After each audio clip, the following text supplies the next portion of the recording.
নমস্কার বন্ধুরা, পুষ্প কিচেনে আপনাদের সবাইকে স্বাগত। আশা করি সবাই ভালো আছেন। আজকে আমার রেসিপি ডিম আর বেগুন দিয়ে দারুণ স্বাদের একটি রেসিপি আপনাদের সঙ্গে শেয়ার করছি, যা গরম ভাত, রুটি, পরোটা সব কিছুর সাথে খেতে দারুণ লাগবে।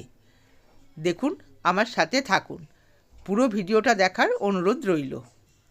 দেখুন, প্রথমে আমি একটা বেগুন আর দুটো ডিম নিয়ে নিয়েছি। এই একটা বেগুন দিয়ে আমি রেসিপিটা করব। কড়াইতে দিয়ে দিলাম সর্ষের তেল। এই সর্ষের তেল দিয়েই আমি পুরো রেসিপিটা করব। দেখুন, কড়াইতে দিয়ে দিলাম ছোটো ছোটো করে কাটা রসুন কুচি দিয়ে ভালো করে একটু ভেজে নেব। রসুনটা একটু লাল হয়ে ভাজা হলে দিয়ে দেব আদা কুচানোটাকেও দিয়ে ভালো করে একটু ভেজে নিতে হবে। এবার দিয়ে দিচ্ছি, দেখুন, সামান্য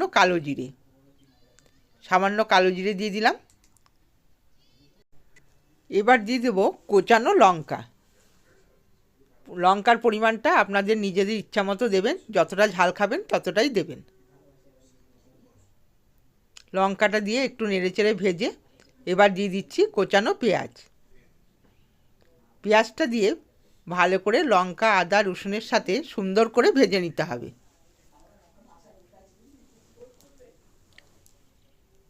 দেখুন, পেঁয়াজটা আমি একটু লাল করে ভেজে নেব। এতে দিয়ে দিলাম সামান্য লবণটা দিলে পেঁয়াজটা মজে যাবে।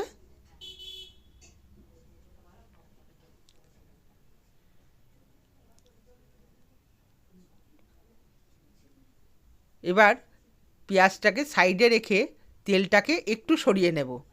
ডিমগুলোকে ফাটিয়ে দেব। দুটো ডিমকে আমি এখানে ফাটিয়ে দিয়ে দেব। ডিমের পরিমাণটা আপনারা বাড়িয়ে বা কমিয়ে নিতে পারেন। আমি এখানে দুটো ডিম দিয়ে করেছি। দেখুন, ডিমটাকে দিয়ে খানিকক্ষণ রেখে দেব। দিয়ে আস্তে আস্তে খুন্তি দিয়ে সুন্দর করে ডিমটাকে কেটে নেব। বেশি ঝুড়ো ভাজা করা চলবে না, ছোটো ছোটো পিস করে ডিমটাকে কেটে নিতে হবে। এবার দেখুন, পেঁয়াজের সঙ্গে মিশিয়ে ডিমটাকে আরেকটু ভালো করে ভেজে নেব।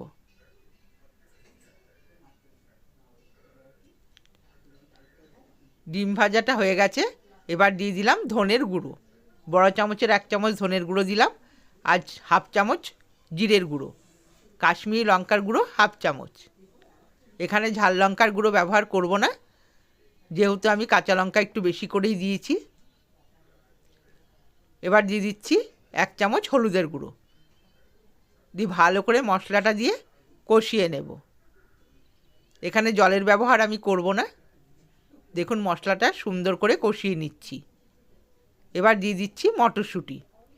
এখন শীতকাল বন্ধুরা, মটরশুঁটি অনেক পাওয়া যাচ্ছে, ওই জন্য আমি মটরশুঁটিটা দিয়েছি।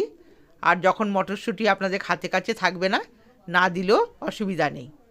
এবার দিয়ে দেবো একটা গোটা টমেটোকে কুচিয়ে, দিয়ে ভালো করে নেড়েচেড়ে মশলার সাথে আমি ভেজে নেব।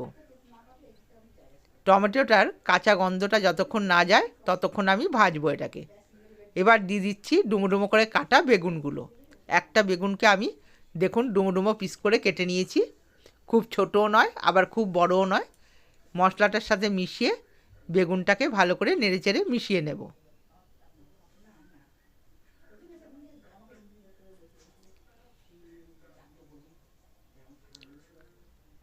এবার বন্ধুরা 2 মিনিটের জন্য আমি ঢাকা দিয়ে দিলাম। ঢাকা দিলে বেগুনটা মজে যাবে আর ভাজাটাও হয়ে যাবে। এবার ঢাকা খুলে দেখাচ্ছি, দেখুন, বেগুনটা পুরোটা হয়নি, কিছুটা সেদ্ধ হয়ে গেছে। আবার আমি সুন্দর করে নেড়েচেড়ে দিলাম। 2 থেকে 3 বার ঢাকা খুলে একটু নেড়ে দিতে হবে। আবার একবার ঢাকা দিয়ে রেখে দিলাম 2 মিনিট। 2 মিনিট পর দেখুন ঢাকাটা খুলে মোটামুটি আমার হয়ে গেছে, বেগুনটাও সেদ্ধ হয়ে গেছে। এবার দিয়ে দিলাম হাফ চামচ গরম মশলার গুঁড়ো। গরম মশলাটা দিয়ে হালকা আঁচে একটু নেড়েচেড়ে নিলাম। এবার দিয়ে দিচ্ছি কোচানো ধনেপাতাটা একটু বেশি পরিমাণে দিতে হবে, তাহলে খেতে ভালো লাগবে। ধনেপাতা দিয়ে নেড়েচেড়ে দেখুন হয়ে গেল আমার বেগুন আর ডিমের রেসিপি।